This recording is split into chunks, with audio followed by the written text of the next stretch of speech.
after a summit between President Trump and Russian President Putin in Alaska. South Carolina Democrats are calling out Governor Henry McMaster over his decision to send 200 National Guard troops to Washington. They argue troops should be ready to protect people here at home, not sent on what they call a political mission. The governor says South Carolina is proud to stand with the president as he works to restore law and order to the nation's capital. In just hours, crews will begin demolition on a Lake Lure community treasure. Rutherford County officials announced last week that the popular Lake Lure flowering bridge has to be taken down. Town officials say it's beyond repair due to damage from Helene.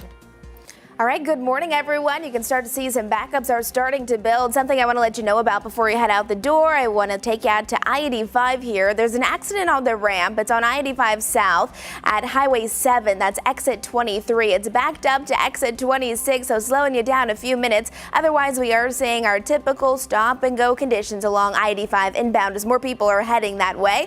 Otherwise, this one here, it's right around the Uptown area. There's a crash there on Independence once you get onto I-277. Those are the two most important things, but no big significant slowdowns for your Monday morning commute. Our Monroe camera showing a gorgeous start to the day. Who's ready for your Monday? Well, today is going to be the hottest and most humid day that we have going forward, at least over the next 7. Still have the real feel close to 100 degrees in the upper 90s, a little bit cooler after that. All right, and a reminder that the news does not end here. Coming up on WCNC Plus, Charlotte Hornets CEO Shelly Kay at Weston is going to join us live here in the studio. Plus, back to school photo safety and how much is too much to share online. Some of us are doing too much. Also, Chris is talking how Hurricane Aaron could impact North Carolina despite not making landfall. That's all on WCNC Plus. Join us there. We'll see you there.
Happy Monday to you. Thanks for joining us live on WCNC Plus at 7. I'm Kaylin Hagwood. Ben has the week off. And I'm Lisa Washington. We want to say a happy back to school for students in Watauga County and Avery County. They're going to be heading back on Wednesday. Let's take a live look outside right now. The weather is cooperating. I mean, look at that, right? So nice. Beautiful. Beautiful sunrise start to this Monday. Chris is back as well this week. Bringing things back on a good note, Chris. I know, a beautiful day today, and here Monroe is going to prove it. Look at that, the golden orb up in the sky. Of course, the sun has officially risen up, but we're still seeing some of those golden hues, even some of those pinks that we were showing you on the previous camera across our Mr. Sparky Carolina camera network. Good to see you all. Here is a look at our current temperatures right now. These are our lows for the day as well. 70 degrees right around Salisbury, 68 degrees for you in Morganton, and those heading back to school soon to be at the bus stop around Boone, 61 still, 72 around Monroe, Cheraw, and Lancaster. Here's your back to school forecast. Well, good morning, everybody. So we still have a good amount of students that still need to go back, especially around Mecklenburg County. That officially happens next week, but temperatures starting off in the 70s, ending in the lower 90s. You can knock off 10 degrees from this forecast for you in Avery and Watauga County. Welcome back to school, y'all. Here's a look at your high temperatures. Boone right around 81, Banner Elk at 78, and then Fleetwood at 81 degrees, right around 90 across the foothills down through Catawba County and Hickory and Maiden, and then 93 Gastonia, Shelby, and Charlotte, 92 for you in Concord, and I think we max out around 94 across the area. And I think we're also picking up more clouds as we work our way through the afternoon, but not a bad day. As far as our rain chances go, today we've got a 20% chance for a pop-up guy.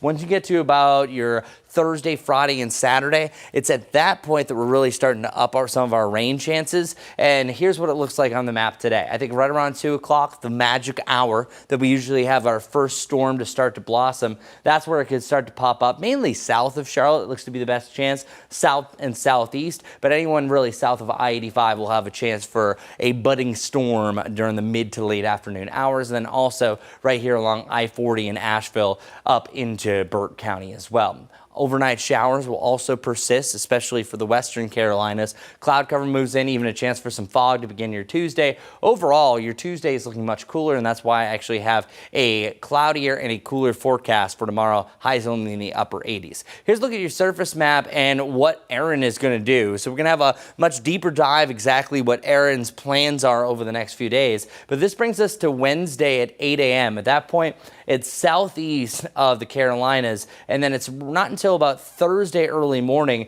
that it's directly east of North Carolina. At that point, we're going to have the worst rip currents, some really high surf as well, but there's no real direct impacts from this. Even for rain, I think it's mainly going to be cloud cover. You might have a little bit of an outer band action, but most of the worst of the activity is going to be in the eastern side of the storm and well offshore, and it's even missing Bermuda as well. So a nice little change there as well. Here's a look at that rip current impact, seeing red still for the Carolinas, and that's because of a coastal low that's there right now, but will remain at least a high now through Thursday, and I think this map will be completely red by then as well. Again, I'll take a closer look at Aaron. The newest update actually comes in at 8 o'clock, but I'll show you all the parameters of what it's going to do and any possibilities of it turning a little bit further off towards the west. Our 7-day forecast, 93, that's the top. Then we're mainly in the upper 80s to around 90 over the next 3 days. A little bit cooler. We continue that cool August forecast back on Friday, Saturday, and Sunday. Highs only in the lower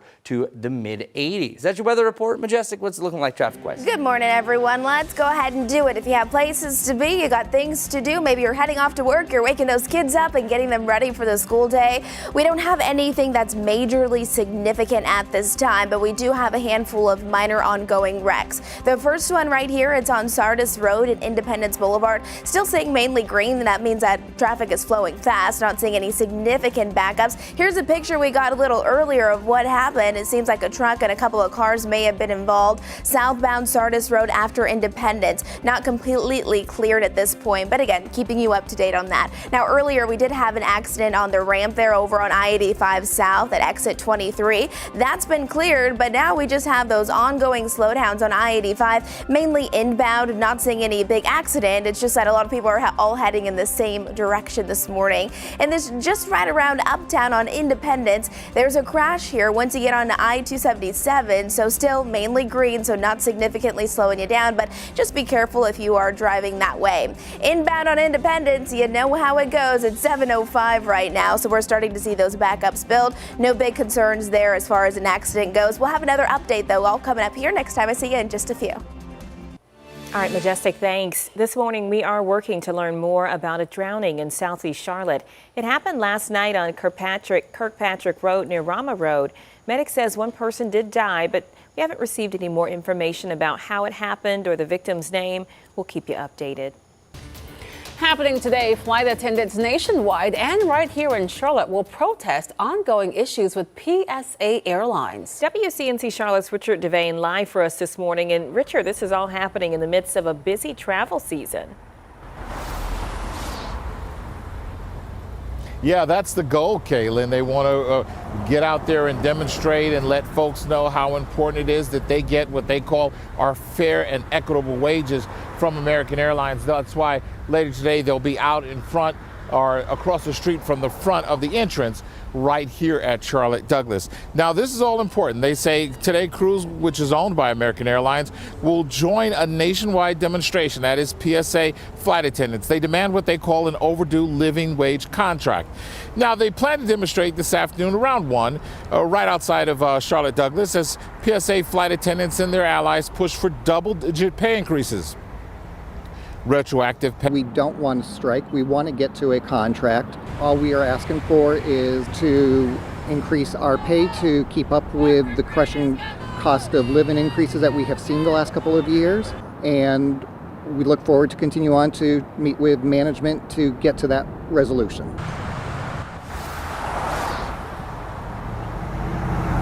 Yeah, and again, that all takes place today about 1 o'clock. They say this is part of a nationwide demonstration that is going on. They say that they get less than 40% of the amount that their counterparts who work at American Airlines get. They say, of course, they've already voted. The majority of the flight attendants, 92% of them, said that whenever there's they've voted to have a strike, they've all gotten on board to a tune of 92%. They haven't called a strike yet, but they say that's something that is still very much on the table. Guys? Yeah, and Richard, we know a lot of folks may not even be familiar with PSA Airlines. Can you tell us a little bit more about its history here?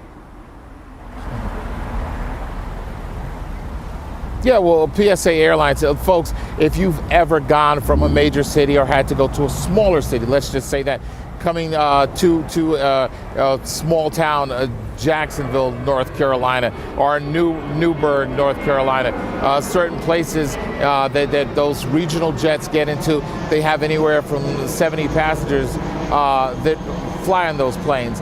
They fly over 500 flights a year, as a matter of fact. Many of these flights take you to those smaller airports, those regional airports, if you will. So most people who've been here, if you've ever been in Terminal E right here at the airport, you've been on a regional jet. Some of the other concourses also have regional jets. Those are just those smaller airplanes, and those are really the capillaries, if you will, of the big arteries of American Airlines. All right, Richard Devane, thanks so much, Richard, for that report. Well, keep it right here because we are back in just 2 minutes with the latest on National Guard troops from South Carolina being sent to the nation's capital.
now 7:11. New Orleans Mayor LaToya Cantrell is facing several federal charges this morning. A federal grand jury indicted the mayor on conspiracy, fraud, and obstruction charges. She's the first female mayor in the city's 300-year history. The indictment does follow allegations that she tried to hide a romantic relationship with her bodyguard. The indictment alleges that in October of 2021, Mayor Cantrell and Jeffrey Vappy, a member of her executive protection team, developed a personal, intimate relationship. From that time until Mr. Vappy's retirement in June of 2024, they embarked on a scheme to defraud the City of New Orleans and the New Orleans Police Department. If convicted, she could face years in prison. She continues to deny the allegations. We are learning more this morning about a deadly mass shooting in New York City. At least 12 people were shot at a Brooklyn nightclub early Sunday. 3 of those victims have died. Investigators believe multiple gunmen were involved and say the shooting may have been gang-related. As of this morning, no suspects are in custody. 7:12 now. South Carolina Democrats are calling out Governor Henry McMaster this morning over his decision to send 200 National Guard troops to Washington. They argue troops should be ready to protect people here at home, not sent on what they call a political mission. Representative John King is also questioning how much this move will cost and whether taxpayers will be left to pick up the tab.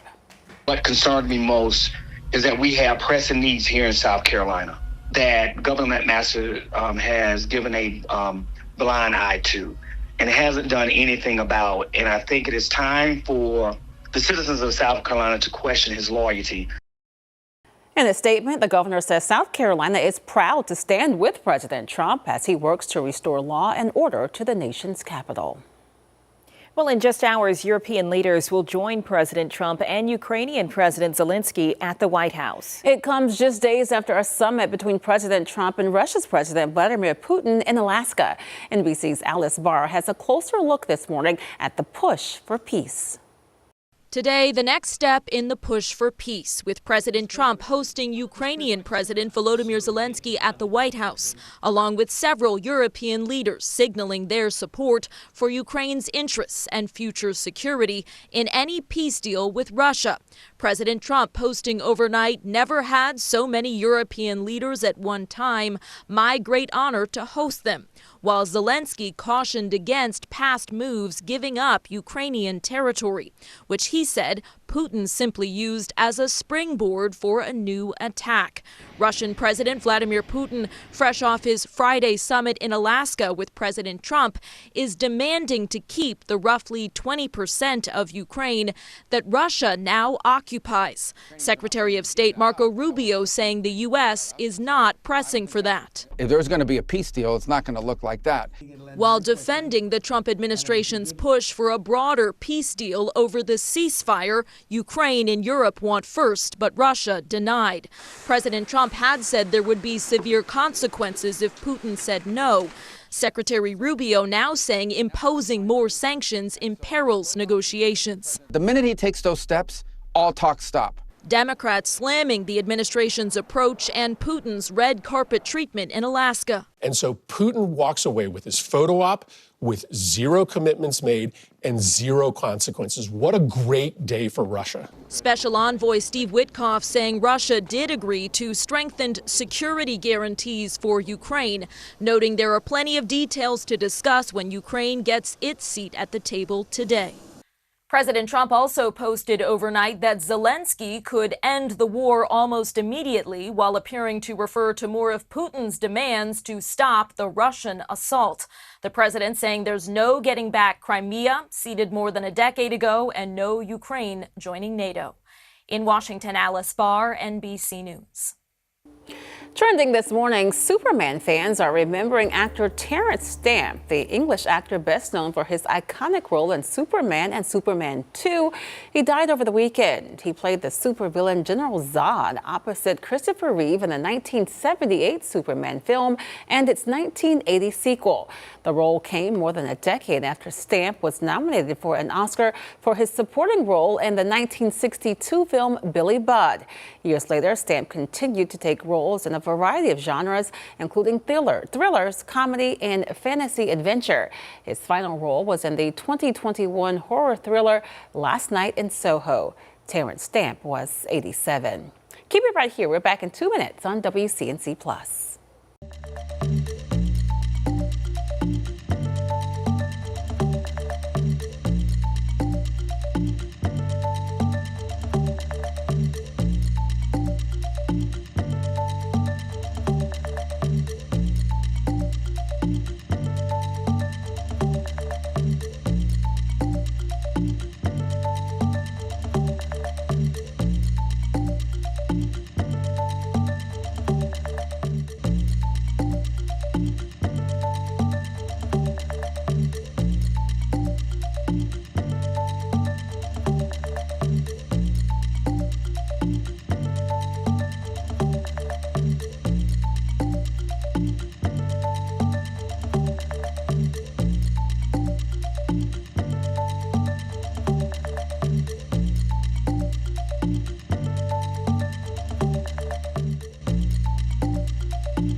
The time is now 7:18. If you are headed to the beach for one last summer trip, be careful where you swim. North Carolina officials are issuing new advisories after water tests showed concerning levels of bacteria. Take a look at this map. Those warnings are up in parts of Carteret, Dare, and Beaufort counties. Health experts say this kind of bacteria can cause stomach issues or skin infections. The advisories only apply to water within 200 feet of posted warning signs. Meanwhile, in Dare County, a state of emergency is in effect as Hurricane Erin approaches. It's in effect for all areas of the county. There's also a mandatory evacuation for Hatteras Island set to begin this morning at 10. Locals must evacuate by 8 a.m. Taking a live look this morning at Myrtle Beach, looking beautiful out there. The rip currents are still dangerous from Hurricane Erin, something to consider as it continues to push northward. Chris, what's the latest on the track? Latest track is it's still pretty much directly in between the Carolinas and Bermuda. That's the sweet spot. That's what you want. Okay. Yeah. Okay. So it's a big miss of the United States, and we're very happy about that. But as we had just mentioned, the life-threatening rip currents. And overall, we're averaging about a moderate across the Carolina shoreline today. And then I think it's high for pretty much the rest of the week. Now, the Outer Banks have a slightly higher risk for this. It's just because we have a coastal low that's affecting us today. But yeah, this is going to be the biggest deal that we have going forward. And this is one of the more astronomical facts I could ever give you, that the coastal Carolinas weather fatalities, rip currents by far outweighs everything else, where tornado, flood, lightning, wind, tropical deaths combined don't even come close to the amount of rip current deaths we've had over the last 24 years. So this is substantial here.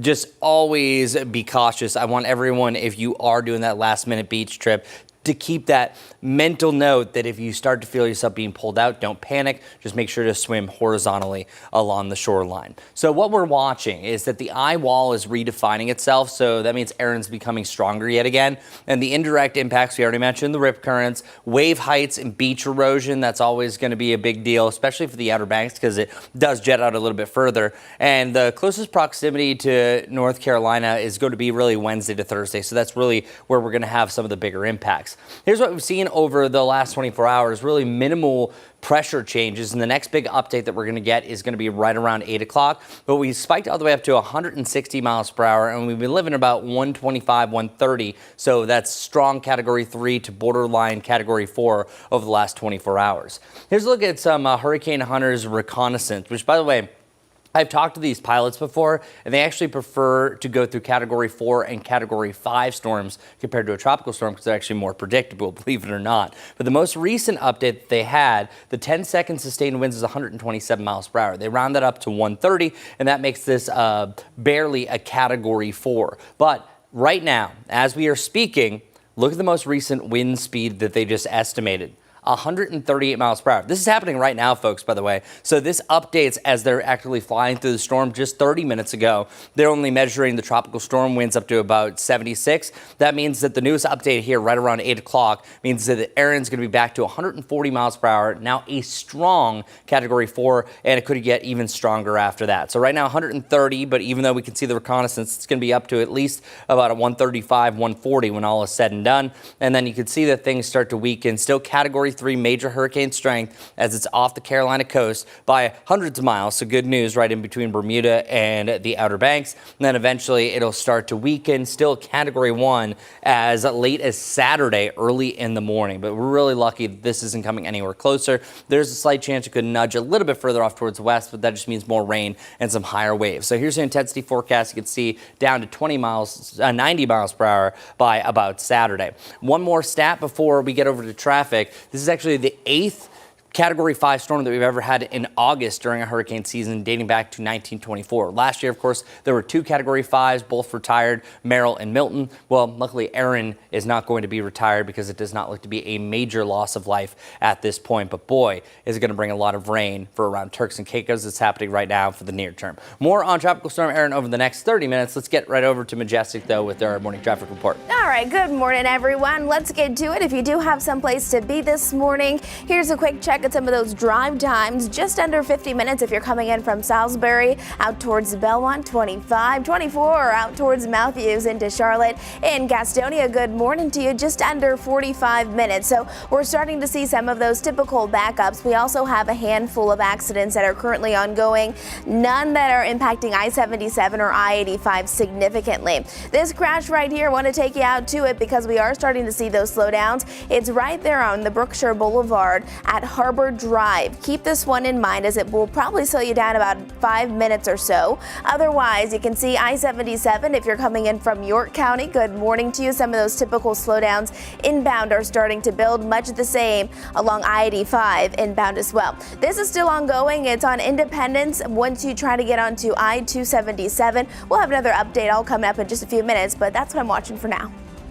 Hi, this is Larry Sprinkle. Time for a Monday trivia. Kind of interesting today because we're going to talk about the moon versus Australia. What's this all about? First of all, we take a look at the continent of Australia and we take a look at the moon. Here's what's interesting about that combination. Australia is 2,500 miles wide. The moon, 2,159 miles in diameter. So actually, Australia is wider than the moon. Take a look at the moon placed on top of the continent of Australia. That's your Monday trivia. I'm Larry Sprinkle.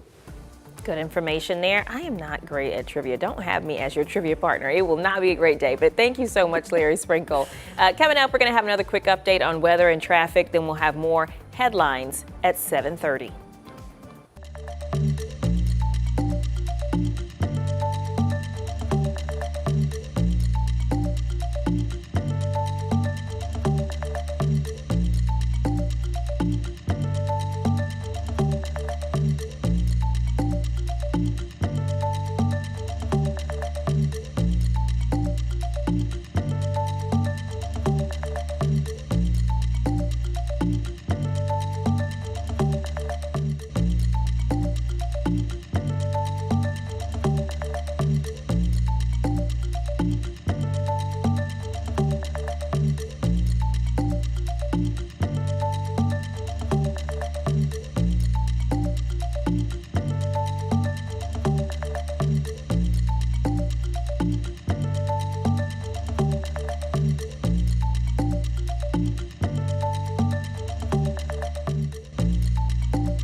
Happy Monday, everyone. I'm meteorologist Chris Mulcahy. It's good to see you, by the way. 71 degrees right now around Hickory, 74 right around Charlotte. It's not a bad start to the day. By the afternoon, likely staying dry for the first part. We will have a chance for an isolated storm to develop anytime really after 2 o'clock. And high temperatures right around 92 to 94 across the area. Not a bad afternoon. Feeling as much as 99, though. So we do have a high heat index, but that's really where we've been over the last few days, ranging anywhere from 97 to 99 for the maximum how hot we feel. Notice, though, today is the highest bar. So that is the hottest day that we're going to have over the next 7 to 10. Back to normal in the upper 80s by tomorrow, right around 90 degrees on Wednesday, when the Panthers have their final preseason at home. We're expecting on and off showers, and I think our rain intensity is starting to pick up at that point. More scattered storms, more likely on Friday heading into Saturday. Much cooler at that point, though. Check it out. The lower to the mid 80s. Majestic, take it away.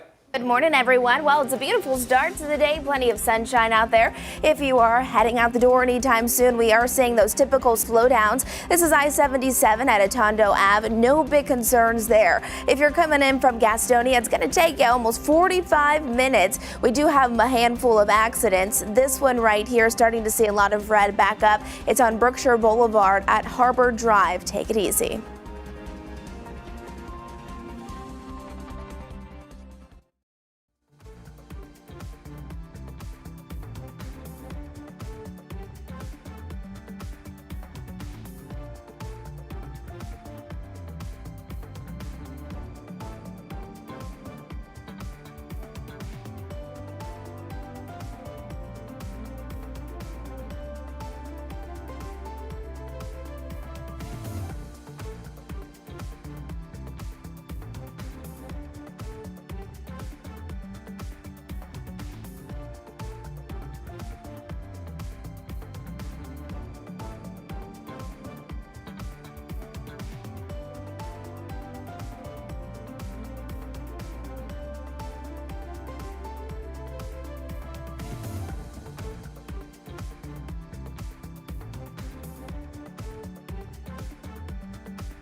Thanks for streaming live on WCNC Plus at 7:30. I'm Lisa Washington. And I'm Caitlin Hagwood. Ben has the week off. We do start this half hour with a meeting. Later this morning, neighbors in Enderley Park are actually going to get an update on their fight against crime.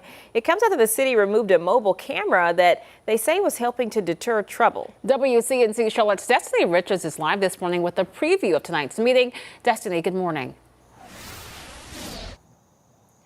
Good morning. Yeah, I'm standing where that surveillance camera was, and neighbors here in Enderley Park say it really gave them peace of mind. But now that it's gone, they're hoping this meeting, this Mecklenburg County Parks and Rec meeting, will provide some long-term solutions. Now, this park in West Charlotte has been at the center of a push for safety after neighbors raised concerns, particularly about drug activity. A mobile surveillance camera was set up earlier this summer, and many residents say it helped make the park feel safe again. But the county says those cameras are always temporary, and the one here has already been moved. That's why leaders are now encouraging neighbors to take ownership by hosting events, organizing cleanups, and simply showing up at the park more often. Officials believe consistent community involvement will keep crime away longer than a single camera. More activity from the neighborhoods that are there, the less problem that you will have with the activity you don't like.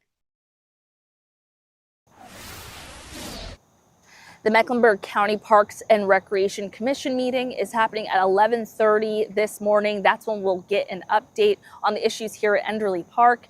And we could find out whether, cameras could be reintroduced again, or if people here will have to rely on that community engagement. I'll send it back to you guys live from West Charlotte.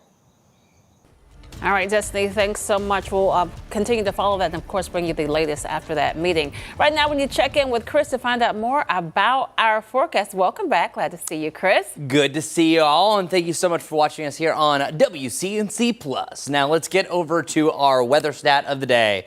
This is incredible, really. Through 17 days of August, there's only been 4 days that haven't had a measurable rainfall. And 2 of those technically had a trace of rain. So measurable means anything at 0.01 plus. Now, so far this August, we've had close to 7 inches of rain. That's the 8th most through the halfway point of August in Charlotte history. So yeah, it's just been bananas. If you're more of a visual person, here's the calendar, the wet, dry calendar. I don't even know what that color is. The gray poupon type color right here, that is going to be the dry days, are the ones that we've had only at least a trace of rain. Notice that they've been on Saturdays and Sundays. Today could potentially have an isolated shower, but all in all, I think it's a better chance by the latter part of the week. But so far, we're 4.5 inches above where we should be for this time of the month. Here's our dog of the day. This is Teddy. Good morning to you, Teddy. Brought to us by Holly and Macy Heddleson. Well, if you're going to be walking the dog, it is going to be another hot pavement type of day. We went so long through the month of August that we didn't really have to worry about this. But there it is. That's what I'm talking about. There's the theme song. You might have missed that. So Teddy, our dog of the day, getting ready to explore the morning. 85 feeling like 90 degrees come 11 a.m. and then at 2 p.m. 91 can feel as much as 98, which is hot, hot dogs. Teddy, thank you so much for joining us. By the way, if you ever want to make your dog of the day, all you have to do is message me on Facebook, just as Holly did. Well, good morning, everyone, and thanks a lot for the theme music. I appreciate it. Now, our heat index, as I mentioned, it could get hot, hot, hot, ranging anywhere from, I think, 98 to 99 from 2 to 4 o'clock. That's been kind of the hot zone that we've had over the last few days. Saturday had a peak heat index around 99. Yesterday was 98. We're going to be in the same range over this afternoon and then a little bit cooler by tomorrow. As you can see, for our actual air temperature, we've been anywhere from 92 to 94. Yep, we're doing that again once more. Now, after today, we're going to change things up that we're adding more clouds to the atmosphere, and that's going to make things a little bit cooler as Aaron starts to approach us. That's also going to allow more moisture to blast in. Most likely the secondary effect that we have from these storms are either rip currents here in the Carolinas, but specifically for Charlotte, it's usually more tropical moisture. We're going to have that, and that's going to up our storm potential. But as for today, here's 2 o'clock. And then here's 4 o'clock. At that point, I think you're seeing 1 or 2 storms going to scattered criteria, just really south of I-85, and then up in the mountains to around Asheville. We're going to have some isolated storms jogging into the evening. By about 8 o'clock, as that sun is setting, that's where nothing you really have to worry about. And then we're slowly starting to see a few showers start to redevelop heading through the overnight right around the foothills. And then as we work our way through the next few days, the big story, of course, is going to be what does Aaron do? And we can thank our lucky stars that it looks like it's heading right towards the Carolinas, but eventually it's going to curve back out to sea and avoid land entirely. As far as our dew points go, they actually come a little bit further down before they start to ramp back up heading into the weekend. That's where we have our highest rain chances. The 7-day forecast, 93 degrees today. Today's going to be the hottest over the next 7 to 14 days. And then we're actually returning to the lower to the mid 80s with more clouds, more rain chances Friday heading through this coming weekend. Let's head actually back to Kaylin and Lisa with some breaking news. All right, Chris, thanks so much. Well, you're taking a live look now. This is actually a train derailment near Raleigh. It happened over the weekend. This is in Halifax County, a CSX cargo train that was carrying coal. It led to some widespread cancellations of Amtrak routes across the nation. So if you had any plans to take Amtrak today or even this week, you definitely need to check their website for the latest.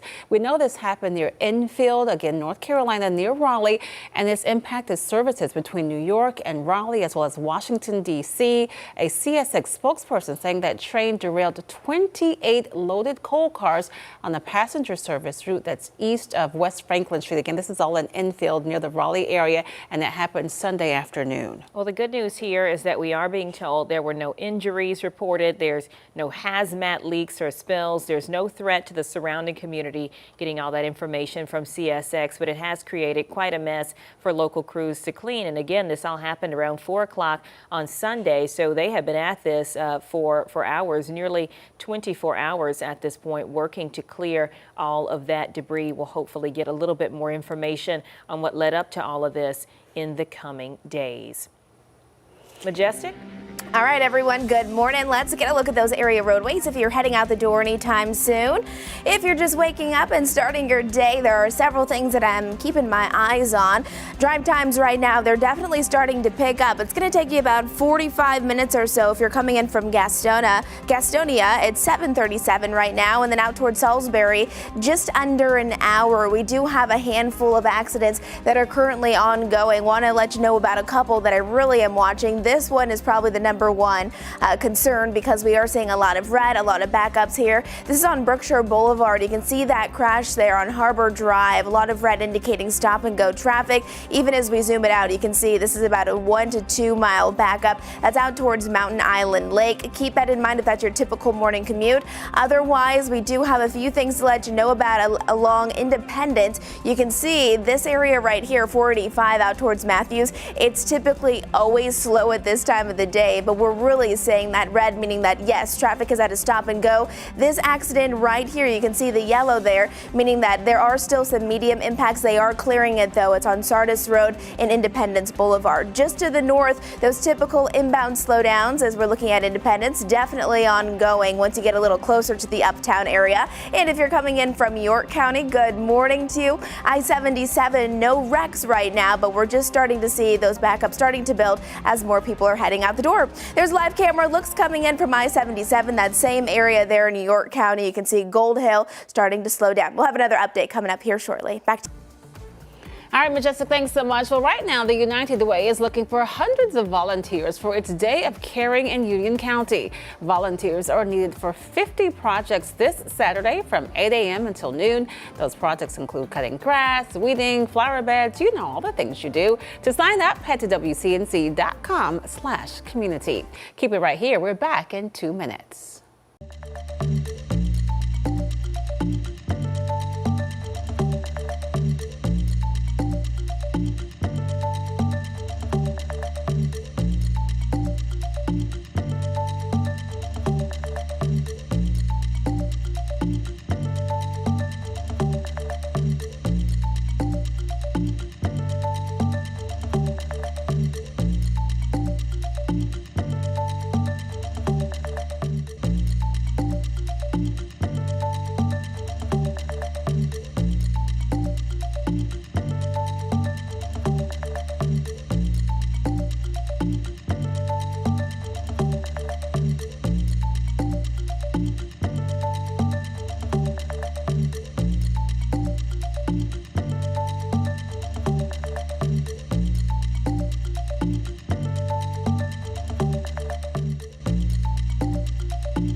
time is now 7:41. Students in Watauga and Avery counties are headed back to school this week. And as more kids return to class, healthcare professionals are reminding parents about what's important before the first day. WCNC Charlotte's Bria Smith is live this morning. She's been looking into this. And Bria, there is more to think about than just the annual visits and vaccinations here.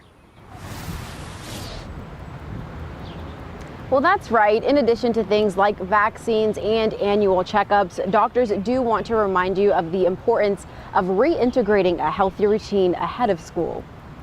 Two of the biggest things that come up during back to school season are nutrition and sleep. Dr. Carolyn Weingart is a primary care physician with Nationwide Children's Hospital.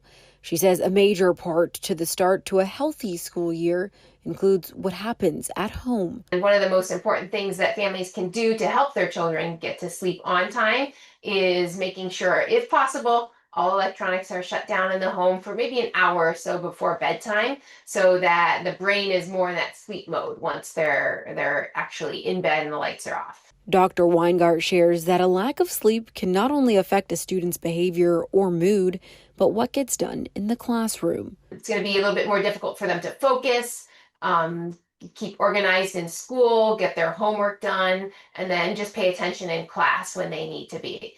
The saying, breakfast is the most important meal of the day, can be partially true.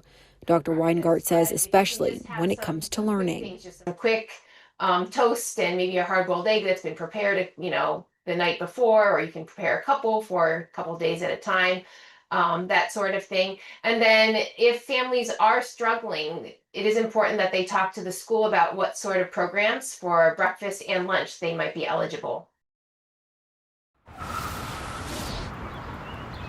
Now, for more information on meal support or your child's health expectations, you can visit the school district website or contact your child's pediatrician.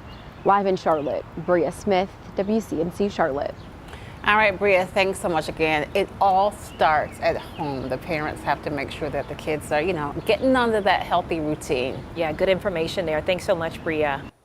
And as we talk about kids getting ready for back to school, let's talk about safety, because a lot of folks, they want to take those pictures. We love to do it right, seeing our kids and sharing it with the world. But there is some danger to that. As reporter Marlon Martinez explains, those images could give predators more information about you and your child. Yeah, those back-to-school pictures have become tradition for families. So I've got an 8th grader, a 6th grader, a 4th grader, and a 2nd grader. For Emily Brownlee, the first day of school has always been about making memories and sharing them with friends and family online. For a long time, it was to make sure that I keep up with friends and family, and that my family that don't live in town can see what my kids are up to. But she says her habits have changed in the last few years as she's learned about dangers she never imagined, from predators using artificial intelligence to alter pictures. There's a lot of interesting dangers that comes with that, where they can actually strip your children's clothes. To strangers pinpointing where your child lives or even goes to school. Overland Park police officer John Lacey says it's a conversation he has with parents every single year. I know it's tradition. I see it on mine. There are some people that are on my social media, and I look and I say, well, they got too much information. I've reached out to those parents. Hey, as a police officer and as a friend, you got too much information on there. And I explain the reason why. His advice? The first thing I would do is don't put the child's name on there. If you do put the child's name on there, only maybe their initials. The second thing I would tell you to do is not put the school, because they can figure out what school, what area that child is walking. And Emily's tips: if you want their faces in the picture, use an emoji or a sticker. I actually learned that from Mark Zuckerberg, because every time that he posts his family, his kids always have a sticker over their face. Both Emily and John say it's not about skipping tradition, it's about doing it safely. So what we want the parents to do is just to be a little bit more careful of what they post and how they post. And that's the thing, right? I mean, yes, you want to share because some people are interested, but you just have to be very careful about it. And the kids aren't always asking for their pictures to be shown like that. Yeah, absolutely. I mean, I think as the internet gets more and more progressive, it's important for us to be careful about what we share. For sure. And as we talk about back to school, experts from Bankrate are always sharing ways that you can actually save. And so that includes setting a budget. I know it can be difficult to do, especially when we talk about back to school. But if you buy some generic versions of school supplies instead of the name brand, shop secondhand, or even stack discounts, you could do something like combine credit card rewards with in-store promotions. They say all of that can help you save $1. It's definitely an expensive time of year. It's actually second only to Christmas time, according to the NRF. That sometimes surprises people, but back to school is a big shopping season. And even as we're saying that costs are pretty flat year over year, it's still a hefty line item, especially if you have more than one kid. Experts also say including your kids in the back-to-school shopping process can help them learn financial literacy. Does that help or does that hurt Mom when you take them to... My daughter With asked you. for a $100 backpack. $100 backpack. Yeah, not happening. All right, keep it right here. We're back in 2 minutes.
The time is now 7:50. Today is a sad day for many in the Lake Lure community. In just hours, crews are going to begin demolition on a local treasure. Rutherford County officials announced last week the popular Lake Lure flowering bridge must be taken down. That attraction is a well-known tourist spot.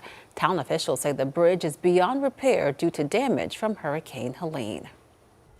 All right, let's check in with Chris now to get the latest on Aaron. Aaron, luckily, is going to be a miss for Bermuda and also for the Carolinas. But boy, is this a monster. 130-mile-per-hour winds, and right now it's actively going through this eye wall replacement cycle. So now we're starting to see a little bit more definition here. There's a great picture from the hurricane reconnaissance yesterday from the hurricane hunters. You could visibly see that bluer sky. This often happens whenever you have a rapid intensification. The eye wall collapses and a new one forms. It's even bigger, allowing for it to go into a second round of intensification. And it's already doing that. 130 mile per hour sustained winds. For the next update that's going to be coming down very soon will likely be upgraded to about 140 mile per hour winds. And I'll show you why here in 1 second. But the coastal Carolinas have to watch out, really starting in South Carolina first and then North Carolina the day following. So that's really Tuesday through Thursday for high rip currents, beach erosion, and gusty winds. So I'm not saying that beach days are ruined. Definitely going to have a lot more cloud cover, especially mid to late week. But what we need to know is just to stay alert. And if you are going to go swimming anytime this week here in the coastal Carolinas, gotta just keep in mind that there could be rip currents. If you start to feel yourself being pulled out, well, you got to start to swim horizontally to the edge or the shoreline. As far as the hurricane hunters reconnaissance, they're now starting to do their final pass. This is actually real time where they are in the storm. So in the tropical storm winds, then they're going to head back this way, likely to just get some different quadrants. They usually head to the 4 quadrants of the storm. The most recent estimation for the 10-second sustained winds was 130 miles per hour. So that's why I think they're going to be calling it about 140 mile per hour winds for the sustained winds here in Erin for the next update at 8 o'clock. So I'll have that at the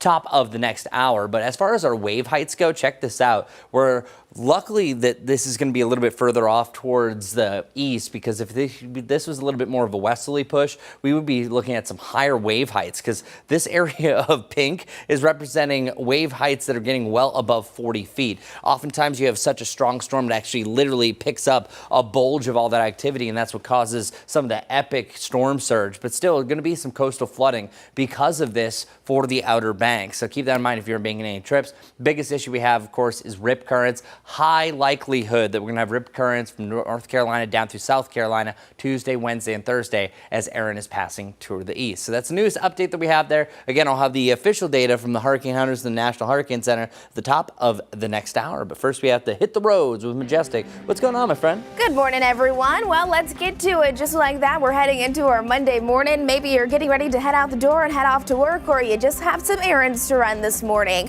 Well, you know how it goes. We have our typical slowdowns, that's for sure. But a couple of things I want to let you know about. This one here is going to be most important. We have an accident on Berkshire Boulevard, north at the Mecklenburg-Gaston County line. Right now, it's backed up to Mount Holly Huntersville Road.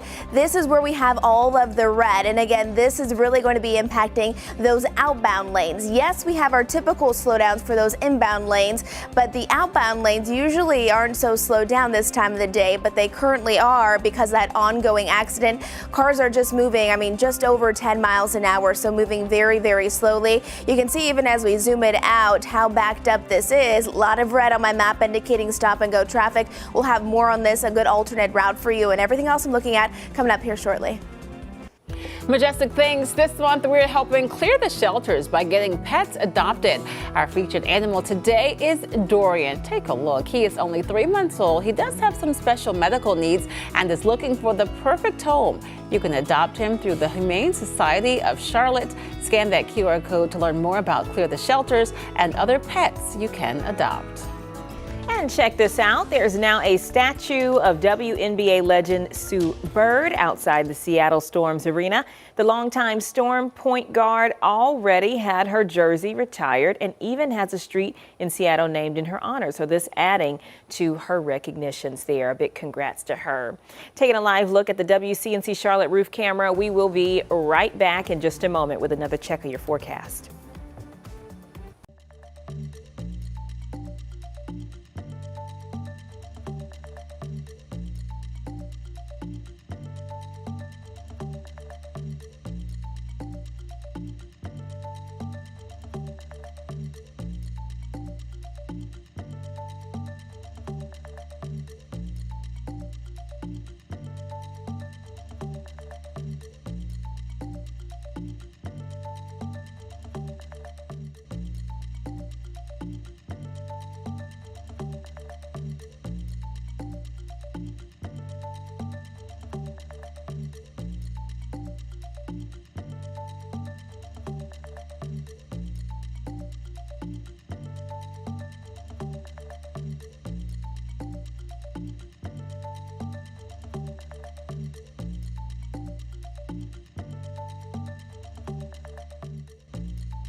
Good morning, everybody. Who's ready for the Monday? We are warming on up to 77 degrees from 74 just an hour ago, 72 around Lincoln, 73 here in Statesville, and back to school for Watauga and Avery County. Temperatures starting off in the low 60s there. High temperatures only reaching the lower 80s for around the mountains and in the low 90s throughout the greater Charlotte area through today. And we are going to have a real feel as much as 97 to 99 as we have had the last 3 afternoons. So day 4 in a row hitting 90 plus. Tomorrow morning, waking up in the lower 70s, so a little bit cooler than this morning. And then a sunrise time tomorrow at 6:46. 7-day forecast showing that we're back to the upper 80s and 90 degrees Tuesday, Wednesday, and Thursday. Cooler, more clouds, and a higher chance for rain this coming weekend. Let's get her Majestic. How are you doing this morning? I'm doing pretty good. Happy Monday to you and everyone waking up, starting their day. Here's a live camera look and a picture of what we're looking at as we're looking at my maps. I want to take you out to one important accident to let you know about.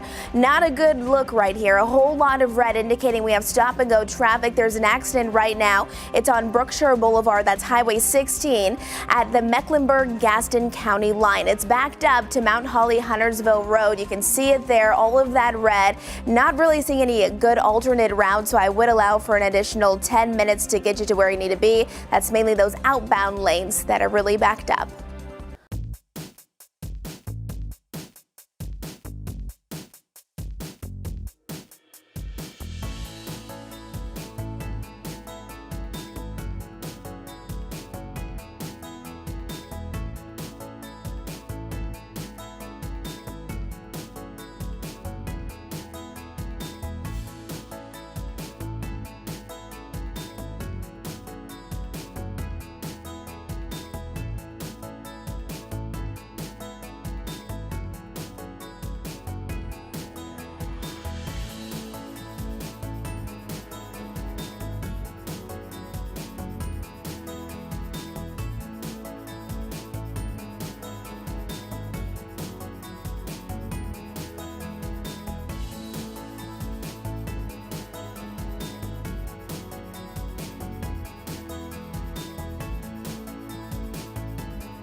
Thanks so much for joining us here live on WCNC Plus at 8 a.m. on this Monday. I'm Kaylin Hagwood. Ben has the week off. And I'm Lisa Washington. Happening today, flight attendants nationwide and right here in Charlotte are protesting some ongoing issues with PSA Airlines. As WCNC Charlotte's Richard Devane reports, this is all happening in the midst of a busy travel season. Yeah, good morning, Kaylin. Good morning, Lisa. Good morning, folks watching us on the Plus. Basically, there is a demonstration taking place by these PSA Airlines employees. They say that they need fair wages. That's why in just a little bit they plan to be in front of Charlotte Douglas, letting folks know their demands. Crews with PSA, which is owned by American Airlines, will join a nationwide demonstration today demanding what they call an overdue living wage contract. Now, they plan to demonstrate this afternoon around 1 as the PSA flight attendants and allies push for what they say are double-digit pay increases, retroactive pay, boarding pay, and schedule improvements from the parent company, American Airlines. Flight attendants say they've endured operational breakdowns and personal hardships, all while working under a contract that's been amendable or under negotiation for about 2 years. PSA says despite voting overwhelmingly to authorize a strike if necessary, management has only offered a single-digit raise. That's far less than a 20% increase recently secured by the mainland American Airlines flight attendants. On average, PSA crews make more than 40% less than their mainline counterparts. This even as American Airlines is seeing its busiest summer travel season ever, something the PSA representatives say they need to change. That when we spoke to a representative several months ago. We don't want to strike. We want to get to a contract. All we are asking for is to increase our pay to keep up with the crushing cost of living increases that we have seen the last couple of years. And we look forward to continue on to meet with management to get to that resolution. Again, a PSA says that it has already voted overwhelmingly to authorize a strike to the tune of 92%.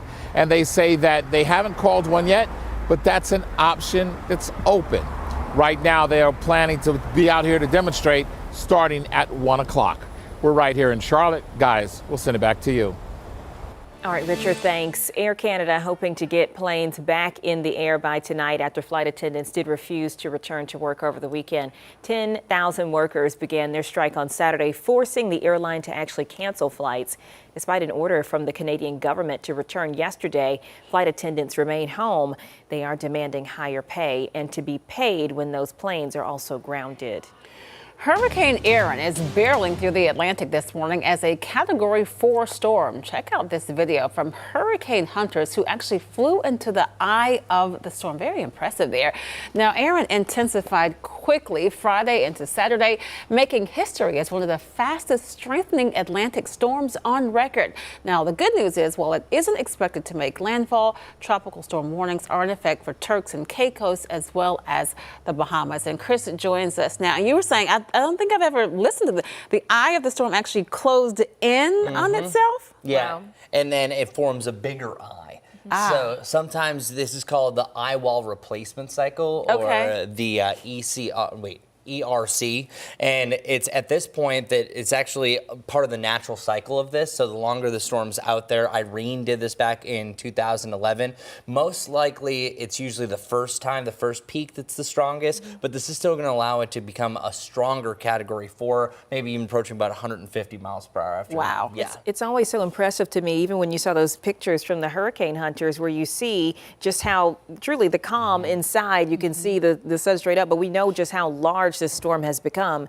Now downgraded, so there's the good news, but what can you tell us? Okay, I think what's going to happen here is we're going to see this thing approach about 145, 150 today. Then it's going to start to take a big step back. The fact that this was a Category 5 here in August and how quickly it intensified just really kind of shows the new norm if you have everything lining up just right, like the baby bear's porridge. Winds right now 130 miles per hour, but I can actually give you a more detail than this. So there's different advisories that come at different times. But right now, as we were speaking, that image that we just saw of the eye wall, well, the hurricane hunters are back out there. They flew from Puerto Rico, and now they're currently, with the newest estimation, about to fly back through the eye wall. And the most recent estimate was 138 mile per hour winds. I don't think it's going to be until the 11 o'clock advisory that we're going to have that as an official upgrade, which, by the way, whenever you're following a tropical cyclone, it's the 5 and the 11s that have the most pertinent information. That's when the cone is updated, and you can still have every 3 hours some updates as far as watches and warnings, locations, stuff like that. But the big updates are always 5 and 11 o'clock. So Majestic a little bit later on will have all the newest information for our midday show as that cone is going to shift ever so slightly. So here's a look at the surface map, what Erin is going to do. It'll be directly east of the northern Bahamas by about 2 p.m. tomorrow, and it looks like it's heading right towards the Carolinas before it starts going north and eventually back to the northeast. We can thank our lucky stars that we had the right pieces on the board to kind of put up the Heisman and stop Erin from working its way into the Carolinas. But look at how immense this is. Just the cloud cover alone, that's going to be affecting us. Also, a system that is currently to the north of us is going to get stalled in. That's going to keep more clouds around through the middle of this week. So it's indirect impacts that affect us here in Charlotte, but it's really the direct impacts as far as any storm surge. Could be some localized flooding here in the Outer Banks, but then also those rip currents, because look at how close realistically.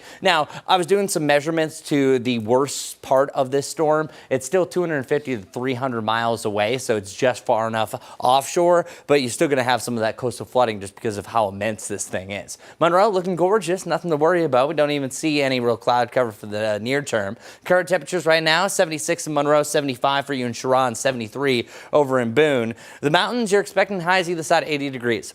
It's officially Watauga and Avery County's first day of school, so welcome back. Welcome back to school, everybody. 78 degrees here in Banner Elk, and then 81 over in Ashe County and Fleetwood, and 82 for high around Jefferson. Lenore, Morganton, good morning to you.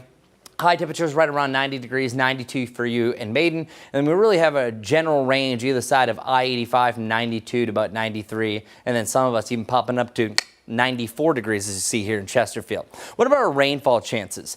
Isolated 20 to 30% chances over the next 4 days. That's something that we're pretty used to at this point. Every day has at least a chance for an isolated storm. These become a little bit more scattered and likely that we see them on Friday, Saturday, and Sunday. We don't need any more rain. We've already had close to 7 to 11 inches of rain this month, depending where you are. Just absolutely astronomical totals, and that's why it's the 8th most that we've had through this date so far. Once you get to 2 o'clock, that's always usually the magic hour for isolated pop-up storms. And the reason why is the atmosphere gets juiced up. Differential heating allows these to develop. You're seeing them especially high down to the south and southeast of Charlotte and over around Morganton and Banner Elk by about mid to late afternoon. And as we get closer and closer to sunset around 8 to 8:30, that's when you can expect the rain to really take a big step back. I think you have more clouds to kick off your Tuesday. 7-day forecast, upper 80s. By the way, you can see in the upper right corner, those are our averages for our average high and low. We should be around 89. Pretty much doing that Tuesday through Thursday. Much cooler though, with more clouds and rain chances Friday through this coming weekend. Highs only in the lower to the mid 80s.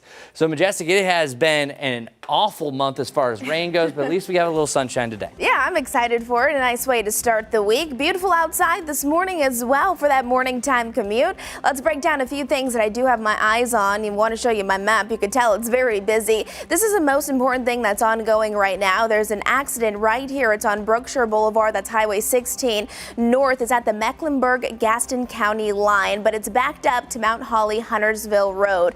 All of this red is indicating that stop and go traffic. It's interesting because it's really impacting those inbound lanes, so that's where the crash is. Those outbound lanes are also being impacted as well. So a few things we're watching, lots of red there, just indicating that it's about a 1 to 2 mile backup. There are not really any great alternates to get right around it, but that is going to slow you down. So just allow for a little extra drive time to get to where you need to be this morning. There's a crash right here on Brown Road and Huck Road. A lot of green around it, so not too concerned. Another minor crash just off to the east. This one is on Mallard Creek Church Road at Mallard Glen Drive. A little bit of yellow there right by I-85. And then to the south, this is a new crash. It's on Country Oaks Road at W.T. Harris Boulevard. That orange indicating traffic is moving slowly because of that. That's what I have my eyes on for now. We'll give you another check on those roads next time I see ya. Majestic, thanks so much. Right now, the United Way is looking for hundreds of volunteers for its Day of Caring in Union County. Volunteers are needed for 50 projects this Saturday from 8 a.m. until noon. Those projects include cutting grass, weeding, flower beds, pruning shrubs. The list goes on and on. To sign up, just head to WCNC.com/community. And keep it right here because we're back in 2 minutes with more on WCNC Plus.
Hispanic Heritage Festival is canceling this year's event. It was scheduled to happen next month at Truist Field, but the organizers say they're canceling due to immigration enforcement concerns. They're still hoping to bring it back next year. Now, the Charlotte Knights did share this statement with us, saying they were informed of the decision on Friday and wish the organizers the best.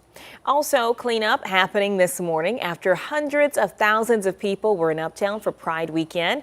The fun wrapped up yesterday with the big Pride parade. The festival was held in First Ward Park this year to make room for vendors and visitors, and the change did turn out to be a pretty big hit. It's honestly great.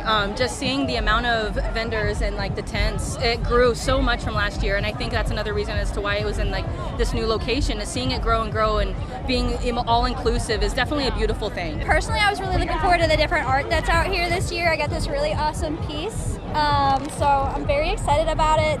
I love seeing all the different floats and all the different artists that come out here, and just seeing all my different friends and connecting with everybody. And Charlotte has just such a great Pride community, so it's just overall really fun event.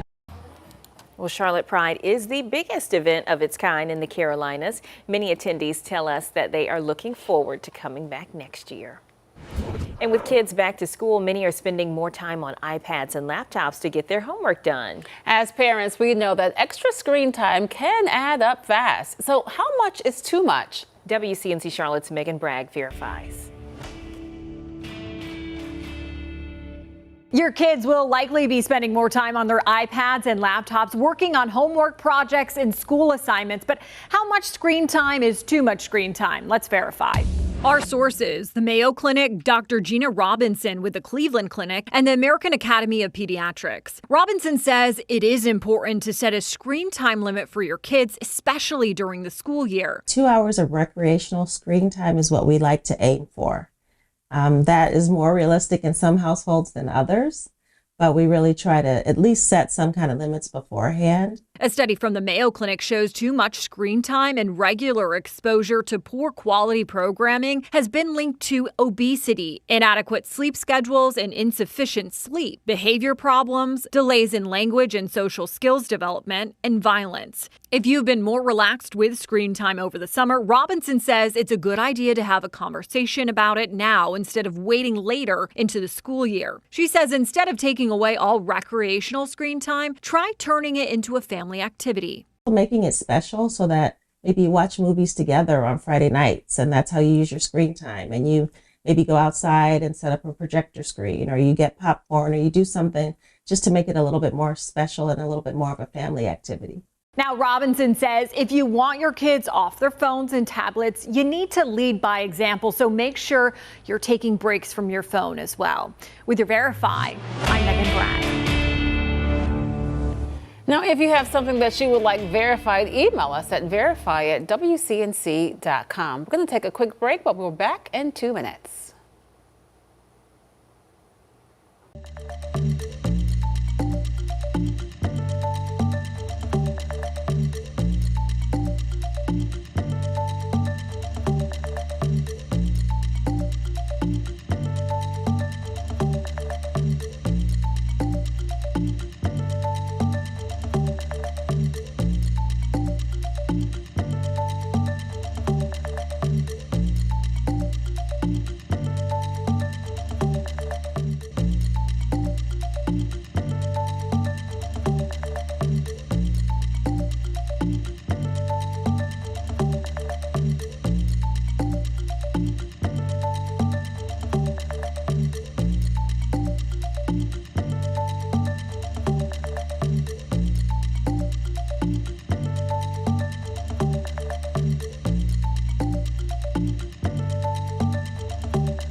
Welcome back to WCNC Plus. The time is 8:18. You're watching us live and we thank you for it.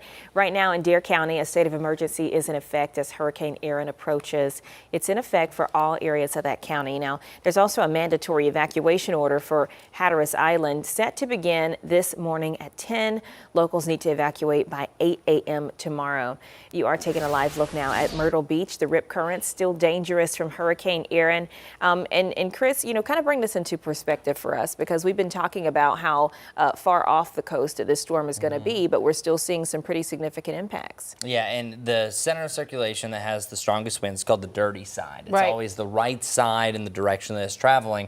Is 250 miles away from where Hatteras is. So you might be wondering, well, why? Well, whenever you have a hurricane of this magnitude, especially, it literally picks up a bulge of water, and that's what essentially is the storm surge. Okay. And since it's doing so much of that, it's allowing for some much bigger waves. So there's going to be a lot of coastal flooding even when the center of the storm is 250 to 300 miles away, especially in areas like Hatteras that stick especially right. far out. So that's the reason why they're seeing that. So there's a lot of indirect impacts just because of the wave heights alone. I'll show you that graphic here in 1 second, but let's get right to it. Here's a look at the rip currents. This is going to be the biggest impact that we're going to have. Already, it's at a high for Hatteras, Kill Devil Hills, Nags Head, naming a few locations up to Corolla and around Virginia Beach. But then this area of red will eventually extend all the way through Oak Island and the entirety of the South Carolina shoreline, just not yet. Once we get Erin a little bit closer, then we're looking at a high and even life-threatening chance for some rip currents. This is potentially even going to be a double red flag, I think, for some areas once it gets really cloudy and then those waves are really rocking and rolling. Only experienced swimmers should even be in the Atlantic a couple days from now. And Hurricane Erin, the most recent update, still 130 mile per hour winds. But again, the hurricane reconnaissance already showed a peak sustained wind, a 10-second sustained wind at 138 miles per hour. So this is at least going to be a strong Category 4. Right now, it's barely on the cusp at 130. 140 would bring it matching Hugo's peak winds, even though it already spiked to about 160. Here are the wave heights that I'm talking about. Whenever you see these areas of the greens, that's representing waves could be up to about 10 feet. So that's pretty substantial. And that's why, especially areas like Hatteras are going to be impacted right here, that you're seeing those peak wave heights. And say this trends 50 miles further off towards the west, that's still not going to make landfall here in the Carolinas. But then you could be talking about 15 to 20 foot waves associated with this. So that's why there's a mandatory evacuation, especially in this zone. But boy, are we dodging a bullet. Bermuda as well. It's gliding perfectly past the Carolinas and out into the middle of the Atlantic. This is one of the best scenarios you can have when it comes this close to land, really, for all. Category 4 strength, as we just mentioned, but already through these parts, Turks and Caicos, seeing tropical storm warning and a tropical storm watch that's now heading up in the Bahamas, and that'll be extended as we head through the course of today. So I'm expecting by about 2 p.m. to 5 o'clock, I think winds are going to spike to about 145 to about 150 miles per hour. Then it comes down to where it's at right now by Tuesday at 2 a.m. And then we're still seeing a strong Category 3, 120 miles per hour come 2 a.m. on Wednesday. It's starting to drop down into just the normal Category 2 hurricane strength on Thursday morning, and then eventually back to a Category 1 heading into Saturday morning. So still a long ways to go with this system, but it's heading in the right direction. The next name is Fernand that's going to be here on the list, and Hurricane Erin really stood out from the rest because every other storm was just a tropical storm, and it was in a hurry. You look at one update, it was a tropical storm. The next update, you had Category 5 Erin, and our peak of hurricane season is technically August 20th to October 10th. So we're almost in there. The absolute peak is September 10th. So we're going to get ready for not just every few days, but even daily updates for these potential tropical waves. For the near term, though, the next wave that we're monitoring is a 50% chance for development, especially by days 5, 6, and 7 of the extended forecast. And this blue line is what Erin did. That area of orange is where there's going to be potential tropical development for the next system. Notice how it's following a very similar path. Hopefully, it'll take a direct turn out to sea, but this time of the season, we have to watch these waves very very, very closely. Coming up in the next 8 to 10 minutes, we'll have another update for your local forecast. But in the meantime, let's see how the roads are behaving with Majestic Storm. Good morning to you. Good morning, everyone. Well, we definitely have our fair share of some accidents this morning, so let's get to it. You can see my map right here. Lots of icons popping up, lots of people heading out the doors or starting their Monday morning commute. Still following this one, though. This is probably the most important one, the most impactful accident. It's on Brookshire Boulevard. That's Highway 16 right here. I'm talking about mainly the outbound lanes that are mainly going to be impacted by this. It's at the Mecklenburg-Gaston County line. It's backed up to Mount Holly Huntersville Road. So again, we're seeing red in both directions, but because of the accident, the outbound lanes are really going to be impacted. Typically, it's kind of just the inbound lanes that are impacted this time of the day as more people are heading towards the uptown area. But yes, do keep this in mind. It's going to slow down your morning commute by about 10 minutes or so. And then you can see as we're zooming it on out, that big backup there, up and down, all of that red there. Keep this in mind, is out towards Mountain Island Lake. Off to the east, there's a crash here on Brown Road and Hucks Road. Still mainly green right around it. This crash here on Mallard Creek that I've been talking about, that has been cleared. So that's some good news there. Another thing that we're following here, there's a crash on Country Oaks Road at W.T. Harris Boulevard. That orange here is meaning that traffic is just moving slowly. It's not at a total stop and go right now, but it's definitely slowing some people down for their morning commute.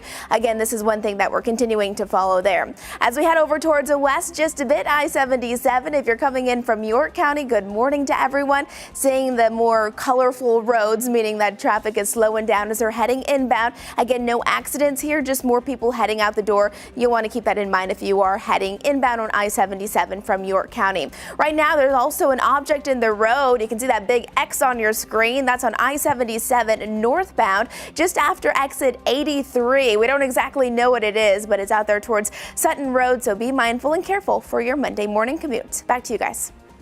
All right, Majestic, thanks so much. We're going to take a quick break here, but stay with us on WCNC Plus. We got more news, weather, and traffic after the break.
Well, good morning, everybody. We are still looking at a tropical update happening with Hurricane Erin, officially a Category 4 storm, and it will continue to push its way close to the Carolinas. I'm happy to say we're not seeing any direct impacts for the Charlotte area, but boy, are we going to see more clouds coming over the next few days, and we're also going to see a higher chance for a storm or two, especially heading into the weekend, as more tropical moisture starts to join us. We are overall dry, I think, for the first half of the day, but once you get to about 2 o'clock, an isolated pop-up storm is going to be a possibility. Temperatures reaching the lower 90s to the mid 90s depending where you are, and I think the real feel could be as much as about 97 to 99, which, by the way, over the last 3 afternoons, that's been the peak heat index each and every day. 70 forecast knows that today stands out from all the rest. The average high for this day in climatology is 89 degrees. High temperatures in the upper 80s, but then once we get a front to slide on in and also more cloud cover, we're only expecting the lower to the mid 80s heading through this weekend with much higher chance chance for showers and even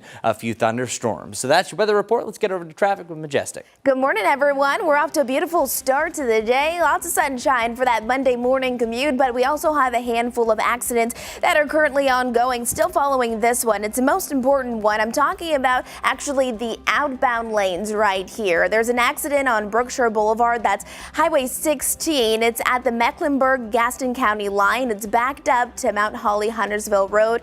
Do keep this in mind. As you can see, all the red. We'll have more coming up on WCNC Plus. We'll see you over there soon.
Thanks for joining us live on WCNC Plus at 8:30. I'm Lisa Washington. And I'm Kaylin Hagwood. Ben has the week off. Later this morning, neighbors in Enderley Park are going to get an update on their fight against crime. It comes after the city removed a mobile camera that they say was helping to deter trouble. WCNC Charlotte's Destiny Richards is live this morning with a preview of tonight's meeting. Destiny. Yeah, neighbors here in Enderley Park say that surveillance camera really helped to give them some peace of mind. But now that it's gone, they're hoping this Mecklenburg County Parks and Recreation meeting will offer up some long-term solutions. Now, this West Charlotte Park has been at the center of a push for safety after neighbors raised concerns about drug activity. A mobile surveillance camera was set up earlier this summer, and many residents said it helped make the park feel safe again. The county says those cameras are always temporary, and the one here has already been moved. That's why leaders are now encouraging neighbors to take ownership by hosting events, organizing cleanups, and simply showing up at the park more often. Officials believe consistent community involvement will keep crime away longer than a single camera. The more activity from the neighborhoods that are there, the less problem that you will have with the activity you don't like. The Mecklenburg County Parks and Recreation Commission meeting is at 11:30 a.m. today, so that's where they'll be providing an update on the issues here at Enderley Park. And I would like to mention that the Enderley Park Collective has actually been taking some steps to host events here, host cleanups. So they are taking that advice from the commission, but obviously there are folks that are still worried about the crime returning later. So it's possible we could get some kind of solution from them that involves cameras, or they could continue to push community engagement here at the park. Live in West Charlotte, I'm Destiny Richards, WCNC Charlotte. All right, Destiny, thanks so much for that update. We'll certainly be watching that meeting tonight. Let's send it over to Chris Mulcahy with our weather impact forecast today. Thanks a lot, Caitlin. Well, all in all, not a bad start to the day. Check out Monroe, beautiful blue sky. Carolina Blues out in action. And we have 77 degrees right now around Charlotte and 65 degrees for a beautiful start over in Boone. By the way, happy back to school for those in Watauga and Avery County, and happy back to school for all the parents there as well. We are looking at a drier day today overall. There's an isolated storm chance, but this stat is staggering. We've only had 4 days that haven't had a measurable rainfall so far this August. Today is day 18. Still a chance you could have a quick downpour, but we've measured close to 7 inches of rain at the airport. That's the 8th most of the halfway point of August and the 26th most of all time for the entire month. And this really shows the visual, only seeing 4 of those tannish color tiles, and then there was one day that stood out from all the rest. That was the 5th, where we had 2.5 inches of rain. That still wasn't even a record, believe it or not. So there it is, a beautiful, staggering look over here in Monroe, 77 around Charlotte, and then 77 in Rockingham as well. The numbers that I really want to focus in on are these red ones. By about 2 to 4, you could feel as much as 98 to 99, so it's going to be another hot and humid day. Not talking about where we were not too long ago, feeling like 105 plus, but still a hot one for the middle part of the month. 90 degrees by Wednesday and really 88s for tomorrow and Thursday. So we're heading back to normal over the next few days, and we just have to get there. And we're going to see more cloud cover for tomorrow as well. Check out our futurecast. By 2 o'clock, we start to see signs of storms develop. By about 4 o'clock, they become a little bit more numerous. So if you live along the I-85 corridor and areas south, you're going to have a chance for a storm today. You're going to see it. There'll be signs of it. Clouds get a little bit darker. You start to feel the outflow. That's that wind picking up steadily. That's going to be the case and scenario for today. And then same thing goes right around Morganton. And then once you get closer to the sunset time, that's going to be around 8:10. Then you're going to expect this activity to dial itself back. But by 2 a.m., we still have some lingering rain up in the mountains and the foothills, and eventually it starts to wind down. Over the next 36 hours, we have a few pieces on the board. Number one, we have a front to the north in this low pressure system that doesn't do much. It actually turns into a stationary front as this beast is rolling off towards the north. That's Hurricane Aaron. And at that point, it's still going to be a major hurricane heading right towards the Carolinas. Thank goodness we have a high pressure system that's going to steer it out this way, and then this one that also helps keep it on. So this low pressure system, this little coastal low, essentially is putting up the Heisman, stopping Aaron from working its way into the Carolinas. So we can thank our lucky stars that was the case and scenario. Our rain chances going forward, isolated. That 20 to 30% chance that you usually see on each day for a summer day here in the Carolinas, we have that. But we have more tropical moisture and a better chance to drive everything up for your Friday, Saturday, and Sunday. So those are the better chance for rain, but realistically, it's just going to be luck of the draw who's going to get showers or not. Now, check out our dew points, though. Right around that 70-degree point, that's pretty much where we've been over the last few days. So even as temperatures get a little bit cooler, it doesn't really feel that much better. So right around 90 degrees Tuesday, Wednesday, Thursday. Today's the top. This is the hottest that we're going to be at least over the next 7 to 10 days. And then as another system starts to slide in and Aaron exits its way to the northeast, we actually have highs only in the lower to the mid 80s Friday, Saturday, and Sunday. More clouds, more rain chances, keeping us a little bit cooler. So back to that cooler August status. Now, somebody who's also super cool, Majestic, I see you over there. What are you doing? I'm watching the roads, Chris. I'm keeping a close eye on a lot of different things. Gotta watch that as people are heading out the door to start their Monday morning.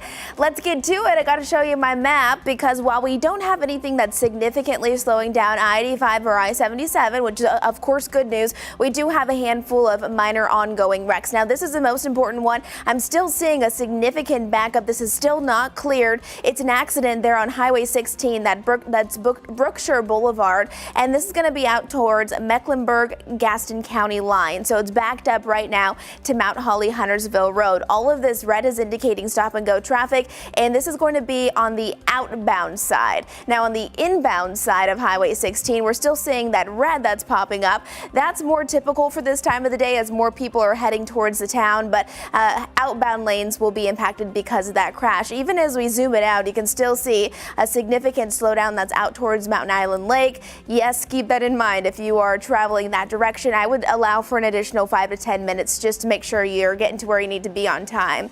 This one here, the right lane is blocked because of a crash on Country Oaks Road, eastbound at W.T. Harris Boulevard. You can see that orange indicating that cars are just moving rather slowly because of that ongoing wreck. And this one is also a new one. Here it is. It's a crash here on McDowell Street and Martin Luther King Jr. Boulevard, so right in the heart of Uptown. Still seeing mainly green, so no big problems there. And then a new one here. There's a crash on Wilkinson Boulevard and Monument Street. That's what I'm watching for now. Keep that in mind for your morning commute. We'll have another check coming up here in just a few minutes. Back to you guys.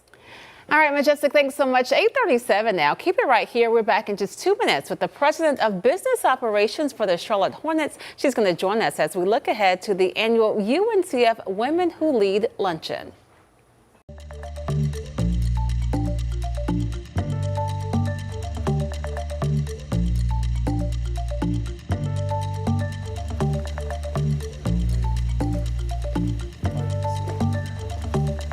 Right here. Sit by her.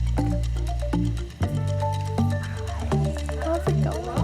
Thank you. How are you? Am I sitting here? Yes. Like, I don't want to be in the wrong spot at the wrong time. Forgive me for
In about a month, Charlotte will host the annual UNCF Maya Angelou Women Who Lead Luncheon.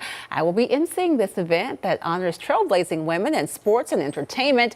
Joining us this morning is one of the women being recognized, the president of business operations for the Charlotte Hornets, Shelly Kayette Weston. Shelly, thanks so much for joining us, getting up early this morning. You are one of the honorees. Congratulations. Tell me about when you found out that you were going to be recognized.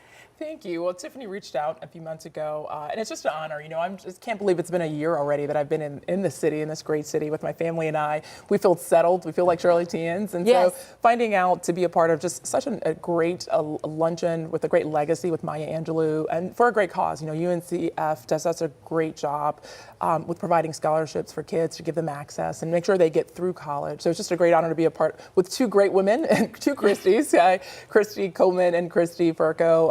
And so just looking forward to being a part of a special day. And this really is a wonderful opportunity. It's a women who lead. You are a leading woman in the NBA, a male-dominated field. What is that like for you? Well, I think for me, I align with most business leaders that having a diverse workforce and a work culture is great for business. And so to represent being an executive woman is great. It's been over 20 years now. So I think the most important part, I have two young girls, so as I think about the next generation and to let them see an opportunity, right, for the future that they have a seat at the table, but also for the current generation to know that this is the norm. Women executives in the industry is the norm. It's been a great opportunity. And we love the rise in women's sports as well. Now, this hat luncheon is an opportunity to network, to shop, to engage with the community. You said it's been 1 year. How has engaging with the community helped you in your work with the Hornets? So we are a community asset. So the Hornets belongs to the city of Charlotte and to all of the Carolinas. So all of the work that we do is for the community. So that's been great. I have had so many leaders reach out to me, have lunch, breakfast, just send a text, give me past history of the city, but also how to help us propel for the next phase of growth in the future as we try to build a winning culture and organization right here in the city. Everybody's looking forward to the next season. I know you were with the Cavaliers before. What are some differences? What have you noticed since you've been here with the Hornets? Yeah, well, again, I've had luckily a great career in small markets in New Orleans as well as Cleveland. In Cleveland, I actually was able to win a championship. So know what it's like to have championship culture, both on and off the court. And really, most importantly, is about great people and building a culture of winning. And so excited about that. We have a co-chairman, Rick Snall and Gabe Plotkin. They have one very clear vision, and that's to be a premier NBA and entertainment franchise right here in this great city with great growth, incredible people, designation the city deserves. So excited to help to bring that vision to life. For sure, the Queen City would love another championship. Now, you mentioned, Shelley, that you have 2 daughters. This is a Women Who Lead, so they're going to be young girls there. It's obviously scholarship recognition as well. What do you want them to know? What they're thinking, gosh, could I be like her one day? They're going to see you up on that stage. What's your message to them?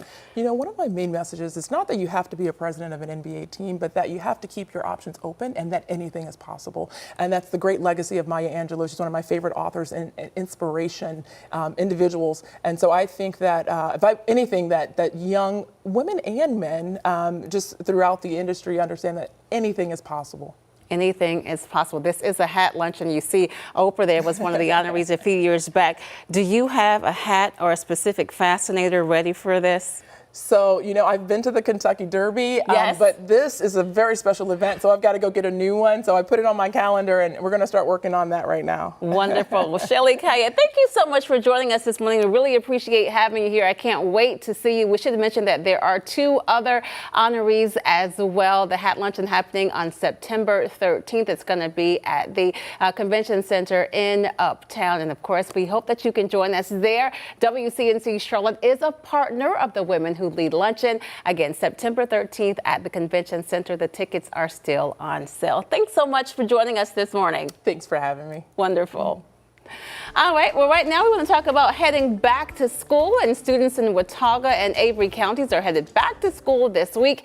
As more kids return to class, healthcare professionals are reminding parents about what's important before the first day. WCNC Charlotte's Bria Smith live for us this morning. And Bria, there's more to think about than just annual visits and vaccinations here. That's right, Lisa. Well, in addition to vaccines and annual checkups, doctors are reminding you all of the importance of reintegrating a healthy routine ahead of school. 2 of the biggest things that come up during back to school season are nutrition and sleep. Dr. Carolyn Weingart is a primary care physician with Nationwide Children's Hospital. She says a major part to the start to a healthy school year includes what happens at home. And one of the most important things that families can do to help their children get to sleep on time is making sure, if possible, all electronics are shut down in the home for maybe an hour or so before bedtime, so that the brain is more in that sleep mode once they're actually in bed and the lights are off. Dr. Weingart shares that a lack of sleep can not only affect a student's behavior or mood, but what gets done in the classroom. It's going to be a little bit more difficult for them to focus, keep organized in school, get their homework done, and then just pay attention in class when they need to be. The saying, breakfast is the most important meal of the day, can be partially true. Dr. Weingart says, especially when it comes to learning. Just some quick toast and maybe a hard-boiled egg that's been prepared, the night before, or you can prepare a couple for a couple days at a time, that sort of thing. And then if families are struggling, it is important that they talk to the school about what sort of programs for breakfast and lunch they might be eligible. Now, for information on more resources like meal support and your child's health expectations, you can visit the school district's website or contact your child's pediatrician. Live in Charlotte, Bria Smith, WCNC Charlotte. All right, Bria, thanks so much. Keep it right here. We're back in just 2 minutes.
Welcome back, everybody. Good to see you. Meteorologist Chris Mulcahy here talking about what we're watching with Major Hurricane Erin. Now, Erin is a Category 4, barely 130 mile per hour to 156 mile per hour winds is a Category 4. And we're going to continue to see it become a stronger Category 4 throughout the course of the day as the eye wall is redefining itself. So it's going through its eye wall replacement cycle, and that is expected to really be done in the next 12 hours. And there's a lot of indirect impacts to the coastal Carolinas, and that's why there's been some evacuations around Hatteras, rip currents, wave heights, beach erosion. All that's going to be a big deal, even though the worst of the winds is still 250 to 300 miles offshore Wednesday, Thursday, heading into Friday. Now, the closest proximity is really going to be Wednesday and Thursday before it's going to be curving back out to sea. But I want to bring up the coastal Carolinas weather fatalities. This is staggering. When I saw this stat, it was almost unbelievable that over the last 24 years, so we don't have the 2025 data in whole yet, that there's been 192 rip current fatalities in North and South Carolina along the coastal Carolinas. That is more than tornado, flood, lightning, wind, and tropical deaths combined, where it's been 116 over the last quarter century. So just staggering updates there. So that's why they're not just saying rip currents is a possibility, they're calling it dangerous to life-threatening rip currents. So if you do have any beach plans, keep that in mind. It's also going to be a little bit cloudier depending where you're going to be. This is the monster Erin right now. You can see that tighter circulation still starting to redefine its eye wall, 130 mile per hour winds. But the most recent update that we've had from the hurricane reconnaissance, this is where it is right now. So it's on still one of the stronger sides of the storm. The max wind speed that the hurricane hunters have recorded, 138 miles per hour. And the last update was a center pressure of about 938 millibars. That was at 821, which, by the way, is about 10 millibars lower than the most recent update. So we're getting a lot of the updates from the hurricane hunters. They'll be going back into it a little bit later on. Wave heights are going to be the strongest as well. So just keep that in mind if you go into the coastal Carolinas. Meanwhile, here it's just getting a little bit cloudier with some on and off rain through the next several days. Let's go over to Majestic to see how our morning commute is looking. Good morning. Good morning, everyone. Well, good Monday morning. If you're heading out the door and you got places to be, I want to give you an update. This accident that I've been talking about there on Brookshire Boulevard out towards the Mecklenburg and Gaston County line has since been cleared. So now we're seeing less of a backup there out towards Mountain Island Lake. So making some progress. We will take that. Still following this, though, the right lane is currently blocked because of a crash. It's on Country Oaks Road eastbound at W.T. Harris Boulevard, seeing some minimal impacts there. In addition to that, I want to take you up towards the Uptown area where we do have a current ongoing crash. It's at McDowell Street at Martin Luther King Jr. Boulevard. You can see mainly green here, so still kind of a minimal impact there. And then again, this one here, it's a crash on Barden Road at Providence Road, seeing more of that orange, meaning that traffic is slow moving, much of the same around the 485 inner loop out towards Matthews, but no accident to report there. All right, Majestic, thanks so much. Check this out. An Ohio couple taking marriage proposal to new heights. Jesse Kirsch takes a look at the lengths one lover boy went to get a yes from his future bride. Tim Sullivan wanted to ask his girlfriend, Caroline Liggett, a very important question, and he did it without saying a word.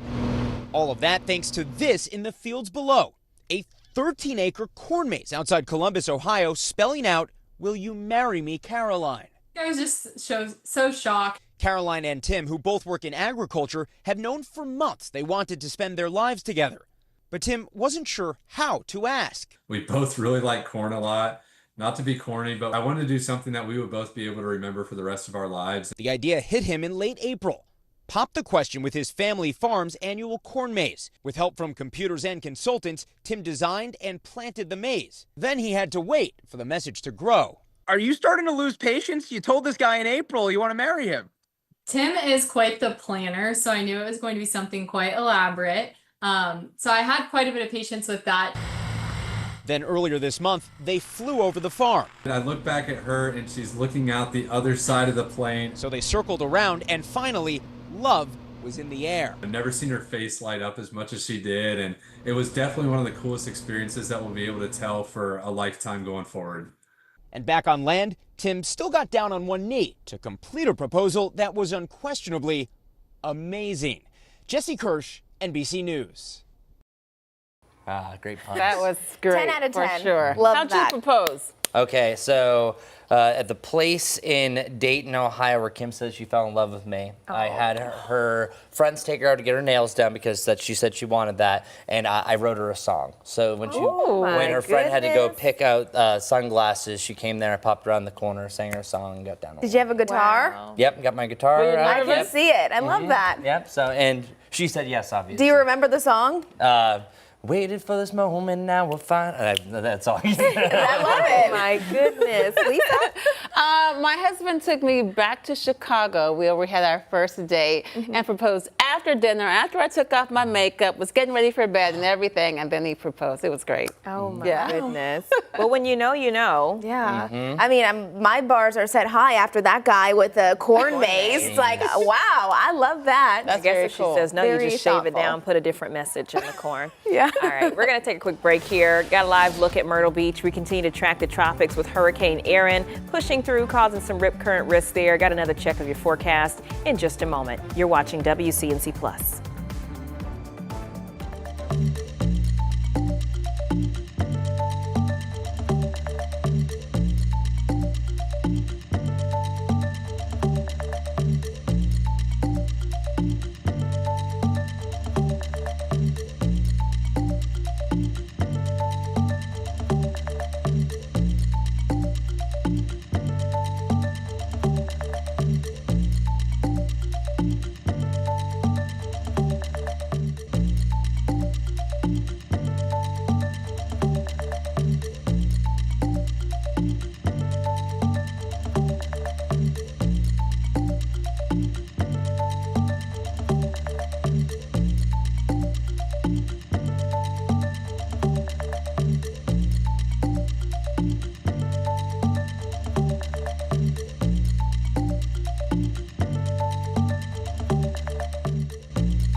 Good morning, everybody. Temperature's already up to 81 degrees. Yikes, going on in the 9 o'clock hours. That means we're getting into the lower to the mid 90s today. Beautiful Carolina blues. We'll pick up more clouds throughout today. A real feel as much as 99 degrees to close out the afternoon. Our lows will drop down to the lower 70s overnight tonight, and then we'll get a little bit cooler. Even drop down into the mid 60s for that extended forecast as far as our highs go. Today is actually the hottest day that we're going to have over the next 10. Then we're mainly hanging out in the 80s, even the lower 80s by part of this weekend. Majestic, what's going on traffic-wise? All right, good Monday morning, everyone. Let's take a quick check across those area roadways. A few accidents. This one here is still ongoing. The right lane is currently blocked because of a crash. It's at Country Oaks Road, eastbound at W.T. Harris Boulevard, seeing some minimal impacts with that one. Just off to the west, this crash is also active this morning. It's at Barden Road and Providence Road, northbound lanes. We are seeing those slowdowns, 45, the inner loop out towards Matthews. Not an accident, just your typical morning commute. Hope you have a great Monday.